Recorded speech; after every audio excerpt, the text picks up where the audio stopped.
Don't you ever smile? Our body language and communication, or more specifically, lack of communication, can heavily influence people's first impressions of us. I'm going to convey to you how I behaved when I started my job at Valley View Assisted Living and Memory Care, how my coworkers perceived my behavior, and how I changed how I present myself in the workplace. I'm a shy person until I get to know people. However, once I feel comfortable around them, it's really hard to shut me up. But when I started my job, I was really quiet. I didn't feel welcome, so I was trying to stay out of the way and keep my mouth shut. I didn't know anything about my fellow employees, so I didn't know what to strike up a conversation about. Initially, I was very excited to start my new job, but after a few days of training, I wanted to get as far away from that place as I could. My coworkers didn't exactly make me feel welcome. They didn't even seem to make an effort to include me in anything they did.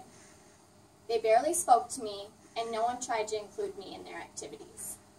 They made me feel like they really didn't want me there.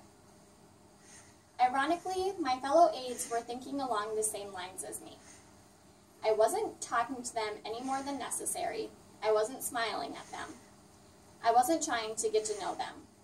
My actions were being perceived in a negative way.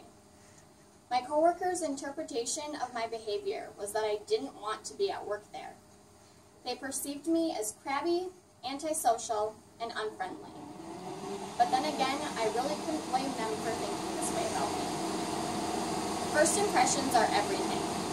After being at Valley View for about a week, the director of nursing, my boss, called me into her office. The first thing she asked me was, "Don't you ever smile?" I said, "Of course I do, why?" She told me what the other aides thought about my behavior and actions.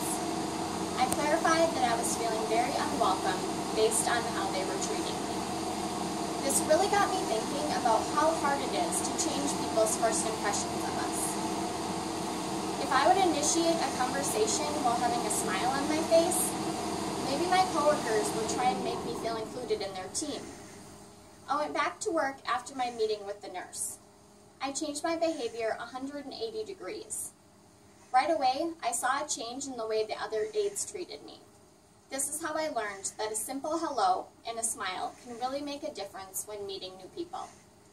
My big lesson in first impressions was that our body language and communication, or more specifically lack of communication, can heavily influence people's first impressions of us. It all goes back to the golden rule. Try and act towards others as you would want others to act towards you.